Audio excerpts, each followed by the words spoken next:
আসসালামু আলাইকুম দর্শকবৃন্দ, আরবি ভাষা শিক্ষা ক্লাসে সবাইকে স্বাগতম জানাচ্ছি। বরাবরের মতন আপনাদের জন্য নতুন একটি আরবি টিউটোরিয়াল ক্লাস নিয়ে এসেছি। আশা করছি সবার খুব ভালো লাগবে। দর্শকবৃন্দ, আমরা যারা মধ্যপ্রাচ্যের দেশে আসি, আসার পরে বিভিন্ন প্রকার লেখাপড়া বা এডুকেশনাল প্রতিষ্ঠানে চাকরি বা নিজেদের প্রয়োজনে বাচ্চা কাচ্চার লেখাপড়া এদেশে অনেকে নিয়ে আসে, তাদের ক্ষেত্রে আজকের এই টিউটোরিয়ালটি অত্যন্ত কার্যকরী হবে। তো দর্শকবৃন্দ, কথা না বাড়িয়ে চলুন মূল পর্বে যাওয়া যাক। আমরা সর্বপ্রথম জেনে নিব আরবি শব্দ, যার বাংলা হরফ। তো আরবিতে আমরা যাকে হরফ বলে থাকি, বাংলাকে অক্ষর বা লেটার বলা হয়ে থাকে।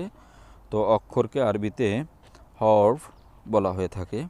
এরপর জানবো আরবি শব্দ জুমলা, যার বাংলা অর্থ বাক্য, ইংলিশে আমরা তাকে সেন্টেন্স বলে থাকি। তো তাকে আরবিতে জুমলা বলে। আরবি আল হিসাব, বাংলা অর্থ অঙ্ক। তো অঙ্ককে আরবিতে আল হিসাব বলা হয়ে থাকে। আরবি নাতিজা, বাংলায় ফল, ইংরেজিতে আমরা যাকে রেজাল্ট বলি, তো তাকে আরবিতে নাতিজা বলা হয়ে থাকে। আরবি তালিবুল ইলম, যার বাংলা অর্থ শিক্ষার্থী, অর্থাৎ স্টুডেন্টকে আমরা যাকে বলি ইংলিশে স্টুডেন্ট, বাংলায় শিক্ষার্থী, আরবিতে তালিবুল ইলম। আরবি ইলতিহাক, বাংলা অর্থ ভর্তি বা অ্যাডমিশন আমরা যাকে ইংলিশে বলি। তো ভর্তিকে আরবিতে ইলতিহাক বলা হয়ে থাকে। আরবি দরজা বা সফ, বাংলা অর্থ শ্রেণী বা ক্লাস আমরা যাকে ইংলিশে বলি, তাকে আরবিতে দরজা বা সফ বলা হয়ে থাকে। আরবি মাউদু, যার বাংলা অর্থ বিষয়, ইংলিশে আমরা তাকে সাবজেক্ট বলি। তো সাবজেক্ট বা বিষয়কে আরবিতে মাউদু বলা হয়ে থাকে। শাহাদা, আমরা যাকে ইংলিশে সার্টিফিকেট বলি, বাংলায় সনদ। তো সনদ বা সার্টিফিকেটকে আরবিতে শাহাদা বলা হয়ে থাকে। আরবি কিতাব, তো বাংলায় বই পুস্তক আমরা যাকে বলি, তো বই পুস্তককে আরবিতে কিতাব বলা হয়ে থাকে। এরপর আমরা জানবো আরবি কাতিব, বাংলা অর্থ লেখক, অর্থাৎ যিনি লেখেন, তো সেই লেখককে আরবিতে কাতিব বলা হয়ে থাকে বা রাইটার আমরা ইংলিশে যাকে বলি। মুহাদারা, আরবি শব্দ, যার বাংলা অর্থ বক্তৃতা, ইংলিশে আমরা যাকে স্পিচ বলে থাকি। তো বক্তৃতাকে আরবিতে মুহাদারা বলা হয়ে থাকে। আরবি তামহিদ, যার বাংলা অর্থ ভূমিকা, আরবি তামহিদ, বাংলা অর্থ ভূমিকা বা সূচনা যেটা আমরা বলে থাকি। ইলমুল হিসাব, যার বাংলা অর্থ পাটিগণিত, অর্থাৎ পাটিগণিতকে আরবিতে ইলমুল হিসাব বলা বা হিসাব বলা হয়ে থাকে। এরপর জানবো ইলমুল জাবর, যাকে বাংলায় অর্থ বীজগণিত বা এলজেব্রা বলে থাকি আমরা। তো বীজগণিতকে আরবিতে ইলমুল জাবর বলে। ইলান, যার বাংলা অর্থ নোটিশ বা বিজ্ঞপ্তি, তো বিজ্ঞপ্তি বা নোটিশকে আরবিতে ইলান বলা হয়ে থাকে।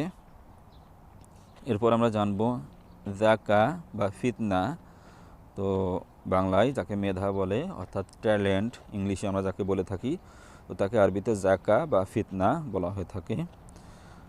আরবিতে ফাতিন বা জাকি, এখানে বাংলা অর্থ মেধাবী, তো মেধাবীকে আরবিতে ফাতিন বা জাকি বলে। জারিদা, আরবি শব্দ, যার বাংলা অর্থ পত্রিকা, ইংলিশে আমরা যাকে নিউজ পেপার জেনে থাকি। তো নিউজ পেপার বা পত্রিকাকে আরবিতে জারিদা বলা হয়ে থাকে। রসম, আরবি শব্দ, যার বাংলা অর্থ অঙ্কন, তো অঙ্কন করাকে আরবিতে রসম বলা হয়ে থাকে। তো দর্শক, এরপর আমরা জেনে নেব আরবি মুআল্লিম খুসুসি, যার বাংলা অর্থ টিউটর, অর্থাৎ হাউস টিউটরকে এখানে বোঝানো হয়েছে। যারা প্রাইভেট পড়ায় তাকে মুআল্লিম খুসুসি, অর্থাৎ বাসার টিউটর যাকে বোঝানো হয়েছে। মুদির, আরবি শব্দ, যার বাংলা অর্থ অধ্যক্ষ, যে কোনো প্রতিষ্ঠানের যে মূল প্রধান, তাকে আরবিতে মুদির বলা হয়ে থাকে।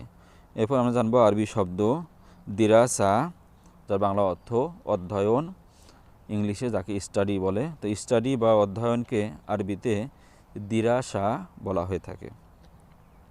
আরবি উস্তাদ, যার বাংলা অর্থ অধ্যাপক, ইংলিশে আমরা যাকে প্রফেসর জানি, তো তো প্রফেসরকে আরবিতে উস্তাদ বলা হয়ে থাকে। এরপর জানবো দারাজা, বাংলাতে নম্বর, ইংলিশে মার্ক। তো মার্ক বা নম্বরকে আরবিতে দারাজা বলা হয়ে থাকে। আরবি গুরফাতুল মুতালা, এখানে গুরফাতুল মুতালা পড়ার ঘর, ইংলিশে আমরা যাকে রিডিং রুম বলে থাকি। তো রিডিং রুম বা পড়ার ঘরকে আরবিতে গুরফাতুল মুতালা বলা হয়ে থাকে। মানহাজ, যার বাংলা অর্থ পাঠ্যক্রম, ইংলিশে আমরা যাকে সিলেবাস বলে থাকি।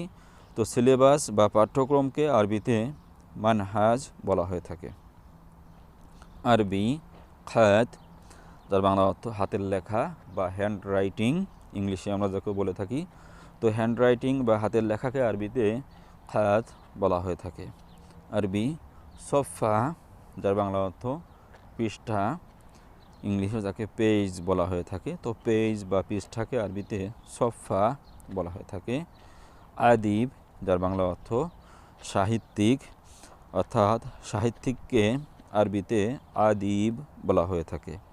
এরপর জানবো আরবি শব্দ আল মাকামুল আউয়াল, যার বাংলা অর্থ প্রথম স্থান, ইংলিশে আমরা যাকে ফার্স্ট পজিশন বলে থাকি। তো ফার্স্ট পজিশনকে আরবিতে আল মাকামুল আউয়াল বলা হয়ে থাকে। জাদওয়াল, যার বাংলা অর্থ সূচিপত্র, অর্থাৎ সূচিপত্রকে আরবিতে জাদওয়াল বলা হয়ে থাকে। এরপর জানবো আরবি ওয়ারাক্কা, যার বাংলা অর্থ পাতা।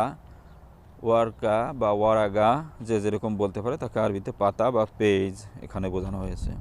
আরবি সার্ফ বা ইমতিয়াজ, যার বাংলা অর্থ ডিগ্রি, ইংলিশে আমরা অনার্স বলে থাকি। তো তাকে আরবিতে সার্ফ বা ইমতিয়াজ বলা হয়ে থাকে। এরপর আমরা জানবো আরবি আলিম, যার বাংলা অর্থ পণ্ডিত, ইংলিশে যাকে স্কলার বলা হয়ে থাকে। তো স্কলার বা পণ্ডিতকে আরবিতে আলিম বলা হয়ে থাকে। মাকতুব, যার বাংলা শব্দ লিখিত। তো লিখিতকে আরবিতে মাকতুব বলা হয়েছে। এরপর জানবো মুমতাহিন, বাংলা অর্থ পরীক্ষক, অর্থাৎ যিনি পরীক্ষা নেন বা পরীক্ষা নিয়ে থাকেন তাকে আরবিতে মুমতাহিন বলা হয়ে থাকে। মুমতাহান আরবি শব্দ, যার বাংলা অর্থ পরীক্ষার্থী, যিনি পরীক্ষা দিয়ে থাকেন তাকে আরবিতে মুমতাহান বলা হয়ে থাকে। মুমতাহান পরীক্ষার্থী। মারকাজুল আরবি শব্দ, যার বাংলা অর্থ পরীক্ষা কেন্দ্র। তো পরীক্ষা কেন্দ্রকে আরবিকে মারকাজুল বলা হয়ে থাকে। জামিল আরবি শব্দ, যার বাংলা অর্থ সহপাঠী, অর্থাৎ সহপাঠীকে আরবিতে জামিল বলা হয়ে থাকে। এরপর জানবো আরবি শব্দ ইস্তিরাহা, তার বাংলা অর্থ বিরতি বা ব্রেক। ক্লাসের মাঝে যে একটা বিরতি দিয়ে থাকে সেই বিরতিকে বোঝানো হয়েছে, এখানে আরবিতে ইস্তিরাহা বলা হয়ে থাকে। ফাকরা আরবি শব্দ, যার বাংলা অর্থ অনুচ্ছেদ, আমরা ইংলিশে যাকে প্যারাগ্রাফ বলে থাকি। তো প্যারাগ্রাফ বা অনুচ্ছেদকে আরবিতে ফাকরা বলে। মাদ্রাসা, যার বাংলা অর্থ স্কুল। তো স্কুলকে আরবিতে মাদ্রাসা বলা হয়ে থাকে। দর্শক, এরপর আমরা জেনে নেব আরবি ইলমুল হিসাবাত, যার বাংলা অর্থ হিসাব বিজ্ঞান। তো হিসাব বিজ্ঞানকে আরবিতে ইলমুল হিসাবাত বলা হয়ে থাকে। এরপর আমরা জানবো আরবি জামিয়া, বাংলা অর্থ বিশ্ববিদ্যালয় বা ইউনিভার্সিটি, ইংলিশে আমরা যাকে বলে থাকি। তো বিশ্ববিদ্যালয়কে আরবিতে জামিয়া বলা হয়ে থাকে। ইলমুস মিয়াসা আরবি শব্দ, যার বাংলা অর্থ সোশ্যাল সায়েন্স বা রাষ্ট্রবিজ্ঞান, ইংলিশে সোশ্যাল সায়েন্স, বাংলায় রাষ্ট্রবিজ্ঞান, আরবিতে ইলমুস মিয়াসা। এরপর জানবো আরবি রাসিব, যার বাংলা অর্থ অকৃতকার্য বা ফেল্ড। তো অকৃতকার্যকে আরবিতে রাসিব বলা হয়ে থাকে। গাইব আরবি শব্দ, যার বাংলা অর্থ অনুপস্থিত, ইংলিশে আমরা যাকে অ্যাবসেন্ট বলে থাকি। তো অ্যাবসেন্ট বা অনুপস্থিতকে আরবিতে গাইব বলা হয়ে থাকে। আরবি শব্দ হাদির, যার বাংলা অর্থ উপস্থিত বা প্রেজেন্ট। তো প্রেজেন্ট বা উপস্থিতকে আরবিতে হাদির বলা হয়ে থাকে। এরপর আমরা জেনে নিব আরবি শব্দ হুদুর, যার বাংলা অর্থ উপস্থিতি। তো উপস্থিতি হচ্ছে বাংলা শব্দ, আর আরবি উপস্থিতির আরবি হচ্ছে হুদুর। হুদুর আরবি শব্দ। এরপর জানবো তর্জমা, যার বাংলা অর্থ অনুবাদ। তো অনুবাদকে বা ট্রান্সলেট আমরা যেটা বলে থাকি ইংলিশে, তো অনুবাদকে আরবিতে তর্জমা বলা হয়ে থাকে। আরবি তামরিন বা তাদরিব, বাংলায় অনুশীলন বা এক্সারসাইজ। তো অনুশীলনকে আরবিতে তামরিন বা তাদরিব বলা হয়ে থাকে। এরপর আমরা জেনে নেব আরবি শব্দ মুদাম বা কামস, আরবি যার বাংলা অর্থ অভিধান। ইংলিশে আমরা তাকে ডিকশনারি বলে জেনে থাকি। তো ডিকশনারি বা অভিধানকে আরবিতে মুদাম বা কামস বলা হয়ে থাকে। ইলমুল ইকতিসাদ, আরবি শব্দ যার বাংলা অর্থ অর্থনীতি, অর্থাৎ অর্থনীতিকে আরবিতে ইলমুল ইকতিসাদ বলা হয়ে থাকে। ইকতিসাদি, আরবি শব্দ যার বাংলা অর্থ অর্থনীতিবিদ, যিনি অর্থনীতি বোঝেন তাকে আরবিতে ইকতিসাদি বলা হয়ে থাকে। আরবি কানুন, যার বাংলা অর্থ আইন, ইংলিশে আমরা ল বলে থাকি, তাকে বাংলায় আইন, আরবিতে কানুন বলা হয়ে থাকে। এরপর জানব কুলিয়াতুল কানুন, আরবি শব্দ আইন কলেজ, অর্থাৎ ল কলেজকে আরবিতে কুলিয়াতুল কানুন বলা হয়ে থাকে। এরপর জানবো আরবি শব্দ রইস বা মুস্তাশর, যার বাংলা অর্থ আচার্য বা চ্যান্সেলর। তো চ্যান্সেলরকে আরবিতে রইস বা মুস্তাশর বলা হয়। নাইবুর রইস, আরবি শব্দ যার বাংলা অর্থ উপাচার্য। তো বিভিন্ন ভার্সিটিতে যে উপাচার্য থেকে থাকে তাকে আরবিতে নাইবুর রইস বলা হয়ে থাকে। শাইর, বাংলা অর্থ কবি বা পোয়েট, আমরা যাকে কবিতে বাংলায় বলি, আরবিতে কবিকে শাইর বলা হয়ে থাকে। আরবি তিলাওয়া ইলাক্কা, যার আরবি শব্দ আবৃত্তি, অর্থাৎ আবৃত্তিকে আরবিতে তিলাওয়া বা ইলাক্কা বলা হয়ে থাকে। আরবি আল আলিম, যার বাংলা অর্থ ডিগ্রি সমমান। তো ডিগ্রি সমমানকে আরবিতে আল আলিম বলা হয়ে থাকে। এরপর আমরা জানব আল ইংরেজিয়া, ইংরেজি ভাষা। তো ইংরেজি ভাষাকে আরবিতে আল ইংরেজিয়া বলা হয়ে থাকে। এরপর আমরা জানব আরবি শব্দ বিদ্যা, যার বাংলা অর্থ ইউনিফর্ম, অর্থাৎ স্কুল ড্রেস বা কলেজ ড্রেস এক্ষেত্রে বোঝানো হয়েছে, এগুলোকে আরবিতে বিদ্যা বলা হয়ে থাকে। আরবি মহানদেশ, যার বাংলা অর্থ ইঞ্জিনিয়ারিং, ইংলিশেও ইঞ্জিনিয়ারিংও বলা থাকে। তো ইঞ্জিনিয়ারিংকে আরবিতে মহানদেশ বলা হয়ে থাকে। আত্মারিক, আরবি শব্দ যার বাংলা অর্থ ইতিহাস। তো ইতিহাসকে আরবিতে আত্মারিক বলা হয়ে থাকে। এরপর আমরা জানবো আরবি মুয়াররিখ, যার বাংলা অর্থ ইতিহাসবিদ, অর্থাৎ যিনি ইতিহাস জানেন, তো সেই ইতিহাসবিদকে আরবিতে মুয়াররিখ বলা হয়ে থাকে। দর্শক, এরপর আমরা জেনে নিব আরবি দুকতুর, যার বাংলা অর্থ ডক্টর, ইংলিশে যাকে আমরা ডক্টর বলি বা ডাক্তার বলি, তাকে আরবিতে দুকতুর বলা হয়ে থাকে। এরপর জানবো দুতুরাত, যার বাংলা অর্থ ডক্টরেট, এটা একটা ডিগ্রিকে বোঝানো হয়েছে। তো দুতুরাত, যার বাংলায় আমরা ডক্টরেট জেনে থাকি। ইদারা, আরবি শব্দ যার বাংলা অর্থ ব্যবস্থাপনা, অর্থাৎ ব্যবস্থাপনাকে আরবিতে ইদারা বলা হয়ে থাকে। এরপর জানবো আরবি শব্দ ইমতিহান আমলি, যার বাংলা অর্থ ব্যবহারিক পরীক্ষা। তো প্র্যাকটিক্যাল এক্সাম যেটা আমরা ইংলিশে জানি, তাকে আরবিতে ইমতিহান আমলি বলা হয়ে থাকে।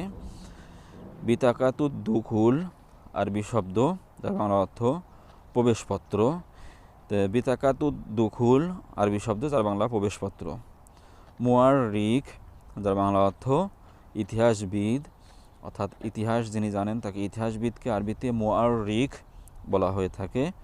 এরপর জানবো আরবি মাহাদ, বাংলা অর্থ ইনস্টিটিউট। তো ইনস্টিটিউটকে আরবিতে মাহাদ বলা হয়ে থাকে। দর্শক, এরপর আমরা জানবো আরবি শব্দ সানাবিয়া, যার বাংলা অর্থ হাই স্কুল বা উচ্চ বিদ্যালয়। তো হাই স্কুল বা উচ্চ বিদ্যালয়কে আরবিতে সানাবিয়া বলা হয়ে থাকে। আরবি দিরাসাত উলাইয়া, যার বাংলা অর্থ উচ্চ শিক্ষা। দিরাসাত উলাইয়া, আরবি শব্দ যার বাংলা অর্থ উচ্চ শিক্ষা। এরপর আমরা জানবো আরবি লাফজ, যার বাংলা অর্থ উচ্চারণ। লাফজ, আরবি শব্দ যার বাংলা অর্থ উচ্চারণ। এরপর জানবো আমরা আরবি শব্দ জাওয়াব, যার বাংলা অর্থ উত্তর। ইংলিশে আমরা যাকে অ্যান্সার জেনে থাকি, তো অ্যান্সার বা উত্তরকে আরবিতে জাওয়াব বলা হয়ে থাকে। নাদি আরবি শব্দ, যার বাংলা অর্থ উত্তীর্ণ। ইংলিশে আমরা যাকে পাস বলে থাকি, তো পাস বা উত্তীর্ণ হওয়াকে আরবিতে নাজিহ বলা হয়ে থাকে। রিওয়া আরবি শব্দ, যার বাংলা অর্থ উপন্যাস, তো উপন্যাসকে আরবিতে রিওয়া বলা হয়ে থাকে। আরবি খাতিমা, যার বাংলা অর্থ উপসংহার। খাতিমা আরবি শব্দ, যার বাংলা অর্থ উপসংহার। শির বা কাসিদা আরবি শব্দ, যার বাংলা অর্থ কবিতা, তো কবিতাকে আরবিতে শির বা কাসিদা বলা হয়ে থাকে। দর্শক, এরপর আমরা জানবো আরবি উকসুসা, যার বাংলা অর্থ ছোট গল্প, তো ছোট গল্পকে আরবিতে উকসুসা বলা হয়ে থাকে। তানদিদ আরবি শব্দ, আরবি তানদিদ, যার বাংলা অর্থ কম্পোজ করা। তো এরপরে আমরা জানবো আরবি কিসসা, যার বাংলা অর্থ কাহিনী, তো আরবি শব্দ কিসসা, যার বাংলা অর্থ কাহিনী। এরপর আমরা জানবো আরবি ফাসলা, যার বাংলা অর্থ কমা, তো কমাকে আরবিতে ফাসলা বলা হয়ে থাকে। আল নিকতান আরবি শব্দ, যার বাংলা অর্থ কোলন। আল নিকতান আরবি শব্দ, যার বাংলা অর্থ কোলন। আরবি নাসর, বাংলা অর্থ গদ্য। আরবি নাসর, যার বাংলা অর্থ গদ্য। আরবি নাসির, যার বাংলা অর্থ গদ্যকার, অর্থাৎ যিনি গদ্য লেখেন তাকে আরবিতে নাসির বলা হয়ে থাকে। দর্শক, এরপর আমরা জানবো আরবি বাহিস, যার বাংলা অর্থ গবেষক, অর্থাৎ যিনি গবেষণা করেন তাকে আরবিতে বাহিস বলা হয়ে থাকে। তো এরপর আমরা জানবো বুহুস আরবি শব্দ, যার বাংলা অর্থ গবেষণা, তো গবেষণা করাকে আরবিতে বুহুস বলা হয়ে থাকে। এরপর জানবো আরবি শব্দ মুক্তাবর, যার বাংলা অর্থ গবেষণাগার, অর্থাৎ যেখানে গবেষণা করা হয়ে থাকে সেই গবেষণাগারকে আরবিতে মুক্তাবর বলা হয়ে থাকে। আরবি শব্দ মুআল্লিফ, যার বাংলা অর্থ গ্রন্থাগার বা গ্রন্থাকার, তো গ্রন্থাকারকে আরবিতে মুআল্লিফ বলা হয়ে থাকে। আরবি শব্দ দারুল কুতুব, যার বাংলা অর্থ গ্রন্থাগার বা লাইব্রেরি, যেখানে বই থাকে অ্যাভেলেবেল তাকে দারুল কুতুব আরবিতে বলা হয়ে থাকে। আরবি তাকদির, যার বাংলা অর্থ গ্রেডিং, তো আরবি তাকদির বাংলা অর্থ গ্রেডিং। এরপর জানবো আরবি হিস্সা, যার বাংলা অর্থ প্রাইভেট বা ঘন্টা, তো প্রাইভেট বা ঘন্টা পিরিয়ড বা ঘন্টাকে আরবিতে হিস্সা বলে। ইলমুত্তিব, যার বাংলা অর্থ মেডিকেল সায়েন্স, অর্থাৎ ডাক্তারি যে বিদ্যা তাকে আরবিতে ইলমুত্তিব বলা হয়ে থাকে। আরবি কুলিয়াতুত্তিব, যার বাংলা অর্থ চিকিৎসা বা মহাবিদ্যালয়। আরবি কুলিয়াতুত্তিব, যার বাংলা অর্থ চিকিৎসা মহাবিদ্যালয়। আরবি ইমতিহান নিহাই, যার বাংলা অর্থ চূড়ান্ত পরীক্ষা। আরবি ইমতিহান নিহাই, যার বাংলা অর্থ চূড়ান্ত পরীক্ষা বা ফাইনাল এক্সাম। তালিব আরবি শব্দ, যার বাংলা অর্থ ছাত্র। তালিব আরবি শব্দ, যার বাংলা অর্থ ছাত্র। তালিবা আরবি শব্দ, যার বাংলা অর্থ ছাত্রী। তালিবা আরবি শব্দ, যার বাংলা অর্থ ছাত্রী। এরপর জানবো আরবি শব্দ ইজাজা, যার বাংলা অর্থ ছুটি বা লিভ, আমরা যেটা ইংলিশে জেনে থাকি, তো ছুটিকে আরবিতে ইজাজা বলা হয়ে থাকে। এরপর আমরা জেনে নেব আরবি শব্দ মাহজা, যার বাংলা অর্থ ছাত্রাবাস, অর্থাৎ যেখানে ছাত্ররা থাকে তাকে আরবিতে মাহজা বলা হয়ে থাকে। তো দর্শক, এই ছিল আজকের পর্বে। যদি ভিডিওটি ভালো লেগে থাকে অবশ্যই সাবস্ক্রাইব করে পাশে থাকা বেল আইকনটি প্রেস করে দিবেন এবং লাইক কমেন্ট শেয়ার করে জানিয়ে দেবেন ভিডিওটি আপনাদের কেমন লেগেছে। আপনাদের সুন্দর সুন্দর মতামত আমাদেরকে আরও ভালো ভিডিও তৈরি করার অনুপ্রেরণা যোগাবে। পরবর্তী ভিডিও দেখার আমন্ত্রণ রইল। ভালো থাকবেন, সুস্থ থাকবেন। আজকের মতন বিদায় নিচ্ছি। আসসালামু আলাইকুম।